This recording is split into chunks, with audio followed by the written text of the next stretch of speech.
When you think of cybersecurity, you probably picture banks, tech companies, maybe even government agencies. But what if I told you that some of the biggest cyber attacks that are happening right now are in industries that you'd never even expect? Now, my name is Ryan from Elevate Cyber, and I've been working in cybersecurity for over a decade, and I've helped dozens of people break into this field. And today, I'm going to show you 3 industries that most people don't even realize need cybersecurity. And industry number 3 is going to absolutely blow your mind. It's probably the last place that you'd think hackers would target, but the attacks are happening there and it's absolutely shocking. So stick around. So number 1 is going to be entertainment/sports. And this one might not be too clear cut off the jump, but if we think about this, so much of this stuff is digital to this day. We have an entire category of sports that is digital esports, right? You know, the competitive gaming scene where they have tournaments and things like that. But even on the entertainment side, the film studios and these live concerts, that all these stuff that run on massive data networks, from anywhere from the production to the fan engagement, well, there's a cyber risk in that. And one example concretely that we can look at is the Sony hack back in 2014. I mean, make no mistake, today's threats include data leaks of unreleased content as well. So, you know, if you're in the gaming scene, you know, there's been leaks for upcoming video games or DLCs and different things like that. And also leaks for movies in Hollywood and unreleased movies being leaked. So all of this stuff is digital nowadays. Even in the non-digital sports world, well, sports betting is really huge. Now, maybe that will change with some of the laws and things in the US that we've been seeing recently, who knows? But as of now, that is a huge thing as well. And surprise, surprise, that runs digitally. So there's been potential manipulation and things like that are happening as well. Even ransomware happening during live broadcasts for all of these. So if you've been following my YouTube shorts on this channel for a while, you might have seen some of the topics that I covered where different esports tournaments were being hacked.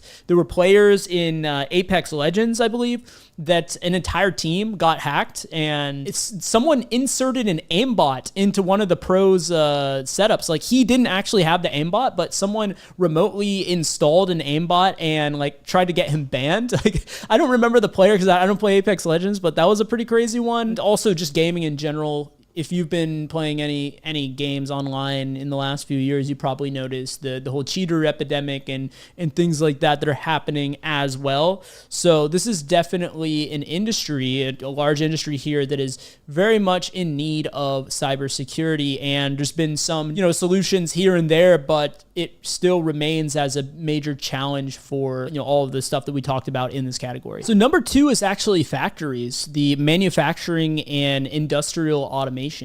So factories, they run on what we call industrial control systems, or ICS, and SCADA networks. Now, without going into detail on what that is, because a lot of you probably never heard of that before, it's a legacy tech that was never built with security in mind. This is something that you see as a constant throughout tech, is a lot of the early technology, when it first comes out, the security is not even in mind. By the way, that exists in the modern day as well. Like, when we're looking at this AI stuff, surprisingly, even though we should have learned this lesson before, right? A lot of the initial AI stuff is just like, hey, they just want to be first to market, so security is not even in mind. Now we have to retroactively go back and secure this stuff. If you think about these factories, how long they've been in operation, you know, like car manufacturers, like all of these tools and stuff, they were designed so much long ago before we really knew as much about security as we do today. And also the criticality of these systems, where they always need to be on and they always need to be running. It's really hard for them to upgrade and to switch things out. And if you upgrade stuff, have you ever upgraded something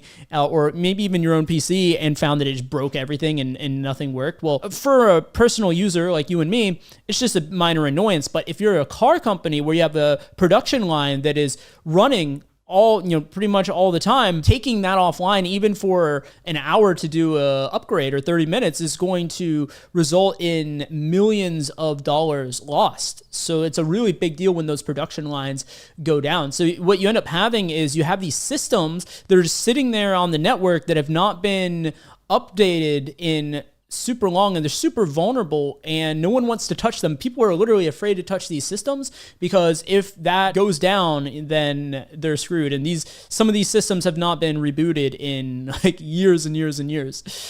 And this is an area that, you know, if you're hardcore into cybersecurity, maybe you've heard of it, but there's not a lot of training out there for this stuff. There's not a lot of limelight for this, despite how critical it is. When you think about things like the power grid and these critical cornerstone systems that we rely on for our everyday life, these are things that, you know, certainly nation state actors are looking at, an area that is definitely in serious need of cybersecurity for obvious reasons. And one example, if we want to point to a tangible example of this, is the 2024 Colonial Pipeline incident. That was just the tip of the iceberg. But yeah, attacks on manufacturing have spiked because the downtime equals millions of dollars in lost revenue. And here we go for number 3, and that is the agriculture and food supply. You heard it right. The same hackers who used to target banks are now targeting tractors. So look, don't take my word for this. Like, look at the 2021 JBS Foods hack. This was the world's largest meat supplier. They were hit by ransomware and it halted their production globally. So